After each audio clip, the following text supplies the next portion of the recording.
ত্রিপুরা জুড়ে পেট্রোল এবং ডিজেলের তীব্র সংকট। পাম্পে পাম্পে তিল ধারণের জায়গা নেই। জ্বালানি জোগাড় করতে সাধারণ মানুষের দীর্ঘ লাইন যেন শেষ হতেই চাইছে না। কিন্তু এই চরম সংকটের মাঝেই মাথাচাড়া দিয়ে উঠেছে সমাজের একাংশের অসাধু মানসিকতা। সাধারণ মানুষের এই দুর্ভোগকে পুঁজি করে এক শ্রেণীর মানুষ তৈরি করেছে কৃত্রিম সংকট। দেদার চলছে কালোবাজারি আর চড়া দামে বিক্রির উদ্দেশ্যে নিজের বসত বাড়িতে মজুত করা হচ্ছে লিটার লিটার পেট্রোল ও ডিজেল।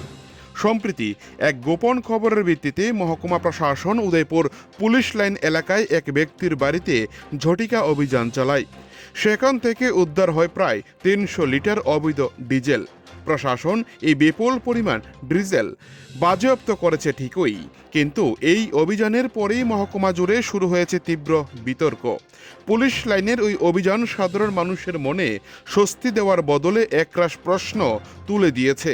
মহকুমা জুড়ে এখন একটাই গুঞ্জন, এই অভিযান কি শুধুই লোক দেখানো? কারণ উদয়পুর মহকুমার বিভিন্ন প্রধান সড়ক থেকে শুরু করে অলিতে গলিতে এখন ভিন্ন চিত্র। প্রকাশ্যে দিবালোকে রাস্তার ধারে জলের বোতলে ভরে দেদার বিক্রি হচ্ছে অবৈধ পেট্রোল ও ডিজেল।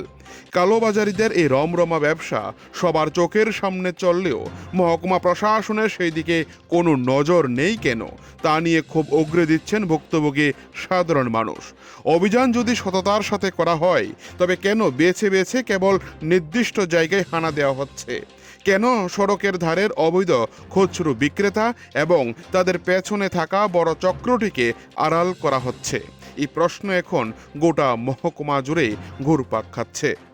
সাধারণ মানুষের দাবি, অবিলম্বে এই আই ওয়াশ বা লোক দেখানো অভিযান বন্ধ করে উদয়পুরের সমস্ত অবৈধ জ্বালানি বিক্রির থেকে একযোগে চিরুনি তল্লাশি চালানো হোক। অন্যথায় কৃত্রিম এই সংকট সাধারণ মানুষের পকেট কাটার পাশাপাশি মহকুমার আইন শৃঙ্খলা পরিস্থিতিকেও আরও জটিল করে তুলবে, এমনটাই মনে করছে এই শহরের একাংশ মানুষ। উদয়পুর থেকে নিজস্ব প্রতিনিধির রিপোর্ট, টিভি 100 বাংলা।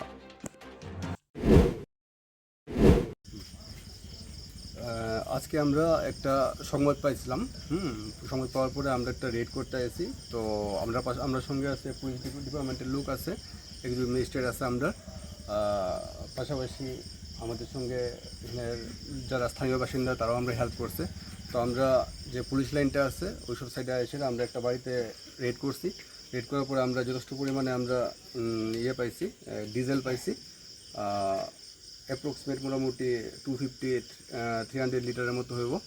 তো অ্যাকচুয়ালি আমরা বক্তব্য এটাই যে বর্তমানে যে ক্রাইসিস চলছে মার্কেটে, পেট্রোল বা ডিজেল যে কোনো জিনিসের প্রচণ্ড ক্রাইসিস চলছে।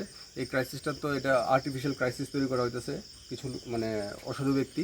তো এটা আমরা চাই না যাতে এই ক্রাইসিসটা মার্কেটে আসুক। যথেষ্ট পরিমাণে পেট্রোল ডিজেলের স্টক আছে। তো এই কারণে আমরা একটা বার্তা দিতে চাই সমাজের কাছে বা সবার কাছে যে আর্টিফিশিয়াল ক্রাইসিস যাতে তৈরি করা না হয়। সবার জন্য পেট্রোল আর ডিজেল যথেষ্ট পরিমাণে স্টক করা আছে, এটাই আমার কাছে বার্তা। আর যদি এমন থাকে আমরা আগামী দিনও এই ধরনের রেট আমরা জারি রাখুন।